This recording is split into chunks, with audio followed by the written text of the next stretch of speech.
Welcome back to the Nurturest Pod, everyone. We got a super special guest with us this week. We got Danny, and I'm not even going to try and pronounce your last name. How do you pronounce it? Desatnik. Desatnik. Perfect, man. There we Well, go. super stoked to have you on the podcast with us this week. I know you do a lot of the creator initiatives over at hashtag paid. So super excited to just be able to dive into what's kind of brought you up to this point in your career. But yeah, man, how are things going? They're fun, man. They're fun. The creator space is very vast and filled with a tremendous amount of really interesting people. The cool thing about the creator space is that you can be creative, but you can also be in very traditional industries or categories. Like you can be in science, which usually doesn't lend itself to creativity, it lends itself to a lot of intellect, but you can combine these two and really provide something that's so interesting. Um, so the range of people you get to interact with and the different types of minds you get Mm. to support, but not only support, but you get to see and you get to befriend and you get to acknowledge is it's definitely the best part. It's definitely the best part. It's like I'll say this: a lot of my friends come out of university being like, oh, "I don't know how to meet more people. Like it was so easy back at university." For me, I'm like, "Oh, that's so opposite, man. Like I'm just meeting so many people all the time, and yeah, maybe like 5% of the people, or maybe 2% of the people I'm really, really driving with, and like I see them as like, oh, this is someone I could actually really be friends with, and I really want to be friends with." But Hmm. so huge benefit, and I'm having a lot of fun. No, that's amazing. And you've been there for almost 3 years now, is that right? Yeah, At close to it. hashtag, right? Okay, cool, man. No, I that's such an interesting take because it's so true. I feel like there's so many different niches that people are creating content around these days. And it's like literally, if you have a passion, if you have something you want to go and create around, you can do it. And like you said, whether it's science or I know I've seen a ton of different dudes around like cars or fishing or whatever. It does not matter. You can go and create content and build something off of it. So that's super cool that you're able to connect with so many, just like that wide variety of different people. And I couldn't agree with you more. I think just being able to like create and connect with people, at least for me, I feel like is a lot easier, especially just like through Twitter, LinkedIn, and other different avenues of social. Where, yeah, in university or high school, even, I felt like it was so limited to those people who you surrounded yourself with, right? Which it's not a bad thing, but I feel like you're able to get a lot more of a diverse group of people in today's day and age with socials and how much content is being put out there on a daily basis. So no, I think that's super cool. It's a interesting take, especially where you're in the industry talking and working with these creators specifically. So what kind of brought you to hashtag pig? Tell me a little bit more about your journey and how you ended up there. Yeah, I'll go quickly. I'll keep it brief, should I say? Went to university, did a business degree, um, graduated with a focus on accounting, came out as an auditor, quit 5 months later, said absolutely screw that. Like nothing aligned with the personality. The only thing I was really interested in at that point that I really wanted to pursue was the business side of the music industry. I don't really know, like, I know why that came to be. It was just through things I'd read, and I think almost like a love that I had built up on the side. Tried that for 2 years, tried to manage local artists in Toronto. Was okay, didn't go so well, learned some things, didn't. Try to move around in the industry, try to find my footing. But really, after 2 years, success wasn't happening. Found a couple qualms, and got the advice, which I think was good advice at the time, to say, hey, well, broaden your creative outlook and go into sales. In that way, you have a view of the whole industry, whatever that creative industry is that you go work in.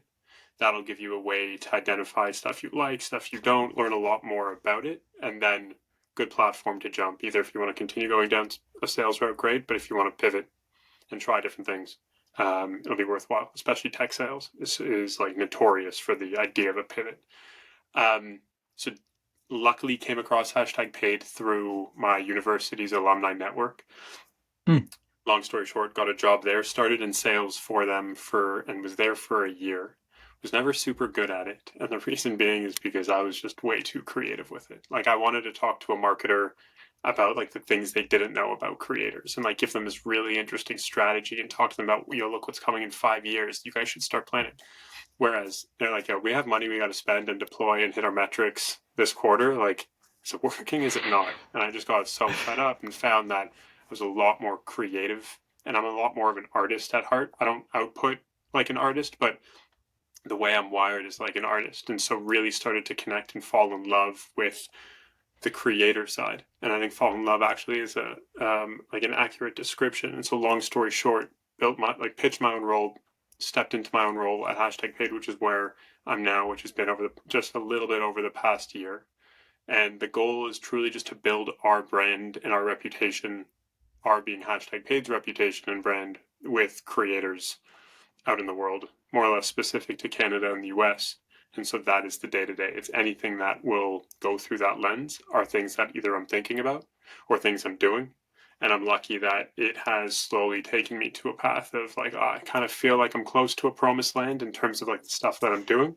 But Mhm. as everything, and as like all your parents and all your teachers tell you, you have to do you're doing 4 jobs before you get to the thing that you like, or you always have to zig and zag and what you come out of school as, and you're like, yeah, I get it. Let me just like get to the promised land already. And so luckily I'd say decently close to where that lands. That's amazing, man. And I think that's how I actually got in touch with hashtag paid, and specifically you was JT Barnett. He had actually posted some type of event that he was doing with you guys. I think he tagged you.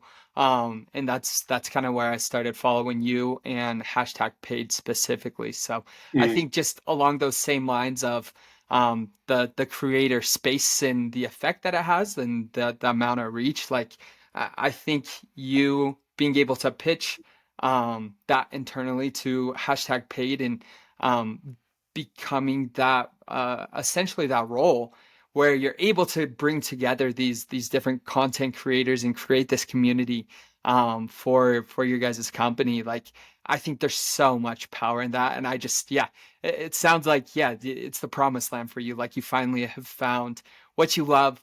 And I think that's what everyone's chasing after. Like that's what everyone wants.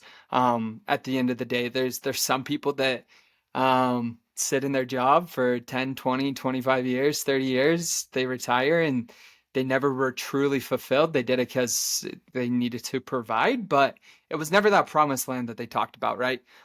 So whether you're zigging and zagging and coming out of university and trying all these different things, I feel like it's so important, and there's so much opportunity in today's day and age to be able to go and try various different things, anything that interests you, or even if you want to go and create something for yourself and just create content around it. Like anything is possible, but it's a matter of taking those steps and taking risks. And no, I find that super interesting that you kind of went into sales and then figured out where your true passion was, and it's what kind of brought you to where you are today. So thanks for sharing, man. But cool. So diving in a little bit more about those questions that I asked you before the podcast. I know that you had mentioned that when you were in high school, you were more of a quiet kid. Um, why do you think that is? Like I know you said you played baseball when we were chatting before. Um, do you feel like it was more of that was just kind of like who you were? Were you shy? Like expound a little bit more on that for me. Yeah, no, definitely. So I'd say it's like a couple factors at play. Um, One is I think because I genuinely had like if I'll say this, if I was at the dinner table and my dad's like, so like my parents were like, so how's school? And you're like the classic, it's like good. And then they get to cool, like, what are you interested in? Or like, what's interested you over the past? I'd be like, I don't know. Like I really like don't know. It's like all my friends which are majority guys, liked sports. And so I was like, yeah, I guess I like sports too, which I Mhm. do, but it definitely wasn't like nothing when I was younger. I wasn't surrounded by people that were creatively inclined or people that like loved the arts. And so it never Mhm. became an option for me. So I just think everything that I was surrounded by was not counter to who I was, but it just didn't sit right. Like nothing energized me in the way that when I found the music industry, I was like, this is the coolest thing ever. Like, I need to find a way in. This thing just keeps filling me up every time I learn about it. Like, I want to speak about it. I want to meet more people. I want to be bigger. And um, so I'd say that's one. Two, I definitely didn't have confidence as like a middle school kid, as a high school kid. Like again, I didn't find that thing that I could find refuge in, where no matter Mm. what people had said to me, I'd be like, oh, like doesn't matter. I'm like a black belt, or I'm an amazing coder, or I'm so good. Like I love my anime community. Like whatever it is, I never had that thing, and so there was Yeah. no refuge. It was like, I don't really know what I'm doing. I don't really I have friends, but like not fitting in with like let's say the people that I think I'd want to fit in with.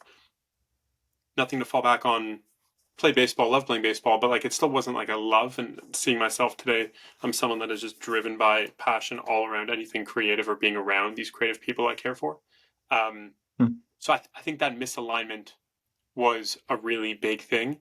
And the easiest thing to do is to turtle. It's like in terms of survival mode, it's like hey, like if you don't scream and become a menace, and if you have a decent family home where like you feel like you're given love, you don't need to scream and be this like outlandish person who's getting to detention and doing all these things to try be seen. Like it was never so much trying to be seen. I just think I was in this gray space of don't really know who I am, but I feel like what I'm doing or what I'm surrounded by isn't me. So I'm just gonna survive. Um, and luckily, again, like it all played out, and I think more of my personality came to be and met the right people, etc., etc. But to answer Mhm. your question, it was definitely the mix of those two things. Right. No, thanks for sharing. I think it's so interesting because obviously now you're meeting so many different people.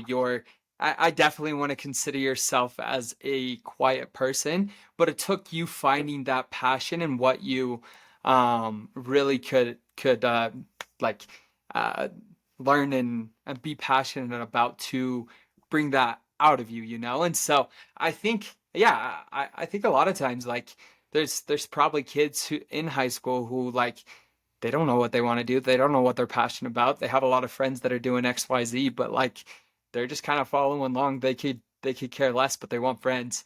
Mm. So I think that's cool where you have been able to find that community and passion, and it's kind of you've been able to really express yourself in ways that when you were younger you couldn't. And so no, that's super neat. And then the other question that I had asked you is what the most important thing to you was in high school, and you mentioned friends.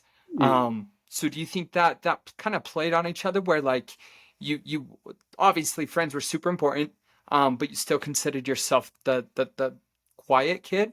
Do you think that had an effect?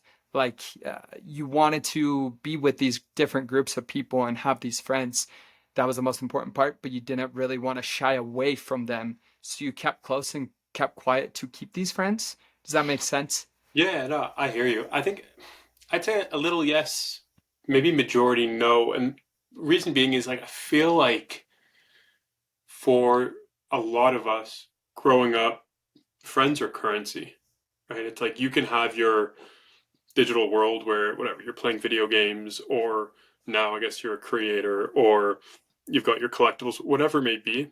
Like everything's off of signal and everything's off of currency. And I think when you don't have so much confidence in something, like you look to use something else as almost like this proxy. It's like I don't have confidence in myself, but like if I have all the friends, like fuck you, like I'm cool, Yeah. right? It like the large majority of us when we're in high school, we're not like looking inward, being like, dude, like what do I really want to do? Like who am I really like? How do I reinforce me before I try to reinforce like the so-called signals around me? But friends were always a signal. Friends were always a signal, and so I think friends were definitely most important. And I was also always the person that had a friend here and a friend there and a friend there. It was never like the typical, like, I don't know, like Zoe 101. That's a random reference, but like Zoe 101, like friend group where like you're all hanging, you'll go out together, you travel together, you hang out after school. Like it was always disparate. And so I Mm. think that was like this ideal that you also work towards. And the idea is like the more friends you have, like the more people you're connected to, the more you get invited to, the more you're not alone. So friends were definitely the currency for me, at least. Friends were definitely the or not the only, but a very valuable currency in my eyes. Yeah, no, 100%. I think that's super relatable for anyone going through high school right now. Like all the different dramas and different things that goes down within friend groups. Like it's obviously a super huge factor, whether that's your main priority or if it's some of those other things like sports or grades or, um, yeah, other passions. Like at the end of the day, you wanna have a group of people that you get along with that you can call your friends, right? And I think that's a currency any kid in high school could relate to for sure. Um, which is so interesting because I think coming out of high school, you realize like I'm sure you still have a select group or a select few of those friends that you still keep in touch with, but at the end of the day, like you have those select few, and then the rest of the people who maybe you um were friends with, like it's almost like they like you never see them anymore. You're not in touch with them like you were in high school, and so it's like those relationships didn't matter quite as much as you thought they did in the present when you're in high school, or those thoughts or their perspectives of what they're saying about you really didn't matter as much. And I know I've talked with people on the podcast as well who have gone more of the creator route, and it was kind of that same thing. Like in high school, it's just like not exactly the cool thing to do to go and do your own thing that way. But having those friends is something that's super important. So I guess my question for you would be if you were young Danny in high school again, would you change that aspect? Do you think do you wish you would have maybe been a bit more creative and explored that side of things a little bit more? Or I mean, I kind of know my answer at least, but everything kind of played out in the end anyways, so it's all good. Yeah. I think, I don't know, like the easy answer is yeah, of course. It's like if you Yeah. knew now what you didn't know back then, like, fuck yeah, I'm so down to not have to go through the years of studying accounting, coming out as an accountant, trying to figure out what to do. Like, I always think, like, shit, if only I would have got my love for music and the industry would have really come to a head towards the beginning of university. I could have been like a talent buyer for the university to get really cool artists in, and like that would have been a wave. But with all of that said, uh, there's a cool Steve Jobs quote which goes something like, "In the end, it was all worth it." And I think, yeah, two sides to a coin, right? It's like if I said yes, and I'm like, I wish I was surrounded by more creativity. My parents saw like the creative element in me, encourage this, mentors, blah, blah, blah, blah, blah. There's definitely a downside to it as well. I don't know what that downside is, but there definitely is a downside.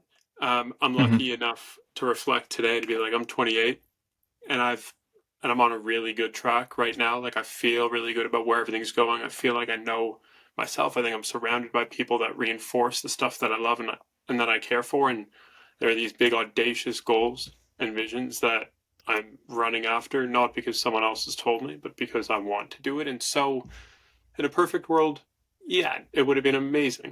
It would have been amazing to be surrounded by creative kids, and who knows what that would have led to, and where at 28-year-old Danny, where I would have been, and the heights I would have got to. But with that all said, I feel like to your point, it is you need to learn it for yourself. It's like when you tell your friend, "Yo, go to therapy," they're like, yeah, I won't.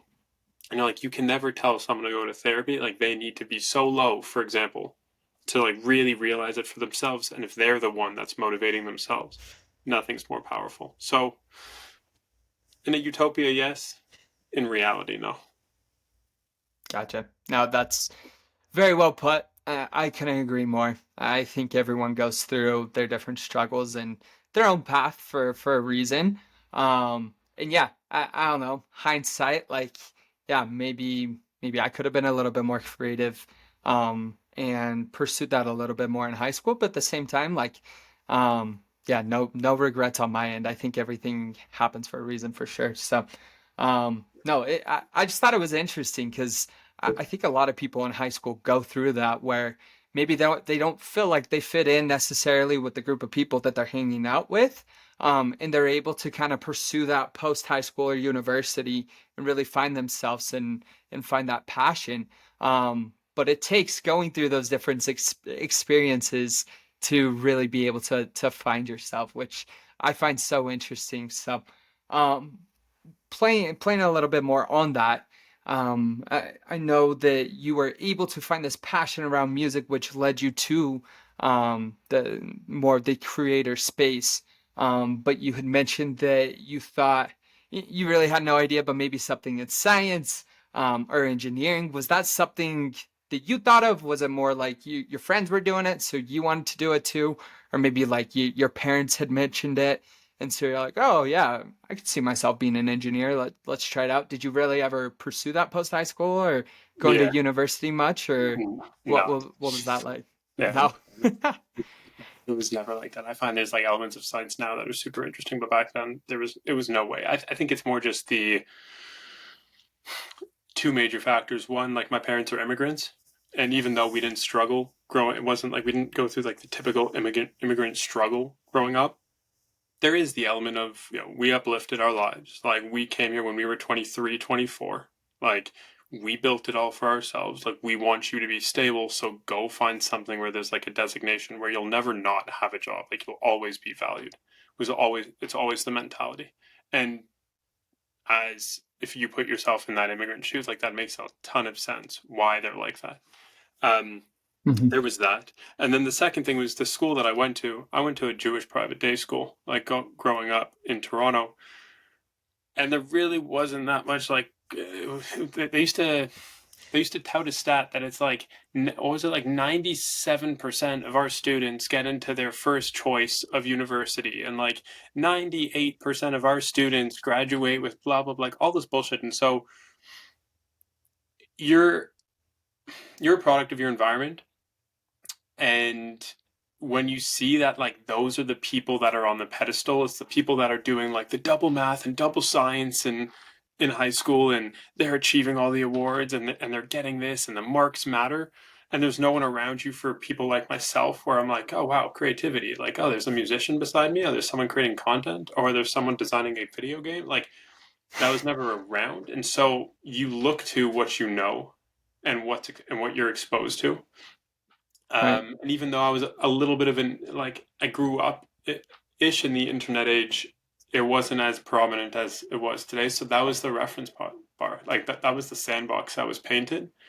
And so even though it didn't sit with me and it wasn't enjoyable, it was like, well, I guess this is the path. It's like, actually, screw anything science, engineering, physics. Sure, I'll go business. Like, I guess it was always the, and I get, but product of your environment. And so I can't go back and be like, I knew I'd be able to change it. I wouldn't have. Like all the role models and everyone around me was pointing towards this like one very stereotypical but typical direction. Interesting. I think those expectations that are almost set, whether they want to be, whether they're set or not, from parents, from friends, kind of about like that stereotypical path, going to university, going through those steps is, it's hard to almost break from those expectations that are set, right? And so yeah, like it was kind of just like the path for me as well. I knew everyone was kind of going to college or university, and it's what it's accepted in society. Um, but for you specifically, I know obviously you can't go back, you can't change that. But what would you have done differently knowing what you know now? Just like through your experiences, do you think you would have gone to college? Do you feel like it was beneficial for you? Just, yeah, expound a little bit more on that. Mm. Yeah, if I were to build like an ideal path, it would be taking a gap year after school. And that gap year is just a year to so-called explore. Now, again, like if you have the privilege to be able to do so, I'm assuming that in this scenario. Um, and that can look like a bunch of different things. Now, like I wasn't the person that was like, "Yo, let me go travel for a year. That sounds cool." To me, I was like, "Shit, that sounds like really scary. I like don't want to do that." But Hmm. at least something where like it allows you to just try out different things. And the whole thing is like I just didn't have perspective. I was in this like upper class Jewish bubble where there wasn't so much perspective being set unless you were someone that was so curious that like you essentially went outside the bubble. But like you're trying to keep up with social norms and you're trying to keep up with friends and life. And so you're not there's a very small amount of people that actually ended up doing so. But I'd go on a gap year. That gap year would probably Gap be year. filled with like some travel plus just working in random places. And then university would be filled with a dual focus of philosophy and human psychology. I think like when I look back at business school, it never taught you how to think. It taught you how to play to a system. It's like here's the system that the world works off of. Here's kind of the standards. Like think about it in these ways, and it's not a bad thing. But the reason, to me, some of the most interesting people I've come across parasocially, I don't know them, but like love studying and taken so much away from are these are just people that were taught how to think. And when you're taught how to think, you have your own framework for the world, and then you get taught about business or accounting for 6 months, and you're like, cool, I know exactly what I'm doing. Which is why so many management consultants are either engineers or philosophers or philosophy majors because they're just taught how to think, and then you apply a different space in the world to this level of thinking, and they can thrive. And then the human psych side is, I just don't think we've changed all throughout history. I just think like our wants and needs are the exact same, and so if you can understand that, if you have a way of thinking and frameworks of how to think about the world, and you understand how the people that run the world, i.e., us as humans, behave and think, and why we're motivated in certain ways, I feel like you can conquer the world. You can conquer the world with whatever you want to do, and that's either impacting others, that's either building a business that's based off of untrue fundamentals, that's whatever it may be. So in a beautiful world where everything perfectly came together and like all the steps kind of lined up and the right mentors were in place and all that based off of what I know with myself, yeah, the like maybe double minor major whatever it would be in a philosophy like a human psych, would have been the thing that would have got me the most interested, I believe, or put me on the path of where I needed to be, um, if I were to go back and paint it perfectly. Yeah, no, that's super interesting. I think, yeah, the human psych aspect of life in general, and just your ability to be able to understand others, and how to communicate effectively. I think, yeah, it's going to go a long way, no matter what your profession and career ends up being. Um, and so I really like that because I think if you are going to go the university route, that is definitely a skill and something that you can rely on for the rest of your life. Which I can't say the same thing about some other majors. Like business, yeah, I think is great. I'm sure you learn a lot of principles. Myself, I ended up dropping out three separate times of three different universities, and it was a majority of that was because the principles and things that were being taught, I felt like I was working full time, and I felt like I was getting more experience and learning more by being more hands on than I was in the classroom. And so I ended up saying, yeah, you know what? I'm gonna go all in on this job opportunity and learn as much as possible. Um, anyways, I think yes, the human psych aspect of that would be super interesting for anyone. just to have a good grasp and understand how humans work, how relationships work, and I think also just how to connect with others on a deeper level. So no, I really love that response. Um, and as far as advice, I know I've kind of asked a couple different questions around this, but specific advice for anyone. You mentioned lean into what you can't stop thinking about. As far as passions, etc. I think that's so key for anyone who's trying to figure out what they want to do for their career for the rest of their lives. I love that, but yeah, could you expound a little bit more on what that means to you? Yeah, definitely. There is a cold casting director in Hollywood. Her name is Jennifer Venditti, and she's one of the best cold casting directors that supposedly have ever been. And there's a couple things that she says that makes me think of that question of like, what's the advice I'd give to myself? And her thing is like when you're fascinated by something in someone else, like that's a direct reflection of something that like either you wish you have or something that you really do have, you just don't know that you have it because there's either an identification of something you're lacking or there's an identification of something that you know but you don't really know why you know it, but you know you can identify it. And I think that's exactly what I would tell myself, but that's the advice that I would give really to anyone is I don't think there's anything more powerful than passion and like unsolicited motivation, where it's not your parents saying, or it's not your friends saying, oh, this music's cool, or like this girl's hot, or this job's important. Instead, it's you being like, nah, something here, like no one's told me this. I feel this. And because I feel this, it's so innate and that means like that's a sign like I need to run towards this thing because this is something that I feel so organically and because I feel this so organically it's probably so powerful and it's probably very true to who I am. And it's hard to discern because a lot of the time you're like is it me, is it my environment that's making me believe in so, but the things that keep coming up repeatedly or if you see like certain signals or you notice certain patterns or there's things that grasp your attention right away, those are things to run towards because those things are things that it's probably like the line of best fit for you. Again, if it comes purely from you and not from an environment where there's someone else associating like that value for you.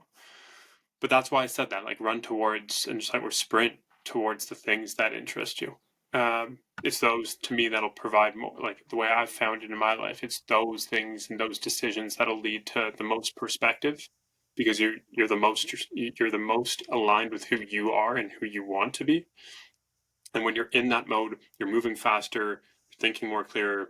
There's not as much stress. There's not as much friction relative to maybe something else that you would be doing. And I feel like you'd learn so much quicker instead of being, and this is typical as humans, so it's very hard to give this advice to young people, but of kind of follow what everyone else is doing and like whatever's popular seems to be the thing that's cool or the thing that's going to get you status at this point. Don't do it. I feel like everyone's got to go on their journey. Coming back to what we said earlier, you're like, would you change something? Do you feel like you could change something? I don't think so. But it is that thing where you organically notice something in something or someone that you can't stop thinking about. And this comes from a bias. This comes biased because I am someone who's an extremely passionate person about the things that I really care for. Like an example I'll give is I have a young cousin who's 13 years old based out in South Africa. And when I saw him recently, I asked, I was like, dude, like, what are you into? And he's like, oh, I'm into this and this and this. And I was like, yeah, like, I get that. That's why with all your friends. But like, what's something you wish you could do that like no one's ever let you do? And he's like, oh, like, I want to learn how to invest. And I was like, why? He's like, I don't know. I just think that's like cool and like you can make more money from it. And this is just like his like natural implication. He just naturally wants to learn how to invest. Now, is it invest that he really wants to know how to do, or is that just the thing that he can put his mind to it and understand right now? But it's like something in the right direction. So at that point, I'm like to my aunt, I was like, let's find a way to just like give him some exposure so he can build some perspective. And again, there's that like level of refuge where then you fall into yourself, you gain confidence quicker, and you figure out exactly where you should be well, not exactly. I think that's too obsolete, but like you figure out where you should be at this moment in time, and that's why the idea of like sprinting towards your passion or noticing the fascinations is super important. No, I absolutely love that. I think there's something to be said about when you do exactly that. You're able to go and chase those dreams and goals and things that you care deeply about.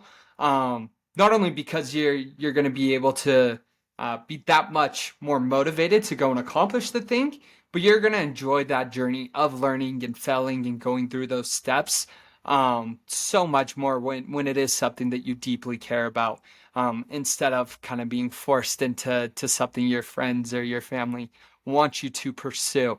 And so, no, I love that. I think it's something that can be scary for a lot of people, is Definitely. to run into or chase after those things that they're passionate about. Um, but would you have any advice for someone who might be feeling that way, when it comes to chasing their dreams, passions, or goals? Mm. I'd say find something that you can create as your failsafe or as like the mattress below you when you're jumping from the house. It's like something that you can place in your mind that's almost the blanket, the thing that's going to save you. Even if it's not super true, it's something as simple as I know my family loves me. I know I'll always be able to come home, for example, and sleep in a bed. If again, that's a situation that you're privy to. Okay, if I take this jump, what's the worst that's going to happen? I'll come right back to where I was. And so if there's that level of comfort, because again, a lot of this stuff comes from, to your point, it's discomfort. And it's easy to say like seek discomfort and chase discomfort, but the average human is here to survive. Like we're not here to like put ourselves through danger. We're here to find a way to live as long as we can, which is just a natural, innate part about being human. And so if you can give yourself or you can find something that you can feel as like the thing that's going to catch you if you fail, whether mentality, whether people around you, whether a job, whatever it may be, I think that's something that will help not solve the fear because the fear is always going to be there. And I think if the fear and the anxiety is a good thing, it shows you care. But it's something that at least you can rely back on. If you're like, I don't, what happens if I do this? You're like, oh, at least I have the bed to sleep in, or like at least I have the friend that says he'll house me for a year, or the friend that says he'll still be my friend even if I go off for a year and like we don't talk. Like that level of safety, I think is super important for the average human to be able to have something to to find refuge in. No, I love that. I think that's great because, yeah, that jump definitely can be scary, but if you have something that you know you can rely on, no matter what, it makes that jump a little bit less scary for sure. 100. So I think that's very well said. Well, Danny, I've loved having you on. It's been great. That time flew by, honestly. But if people want to connect with you, where can they find you at? Yeah, on Instagram, on Twitter, I am Datkeed, Datkeed. Full name on LinkedIn, Danny Dasatnik. So any one of those three. Okay, perfect, man. Well, I really appreciate you taking the time to hop on today. It's been a pleasure, just talking it up with you. And yeah, let's definitely keep in touch. Appreciate it, man. Thank you for having me on. This was fun. Yeah, see ya.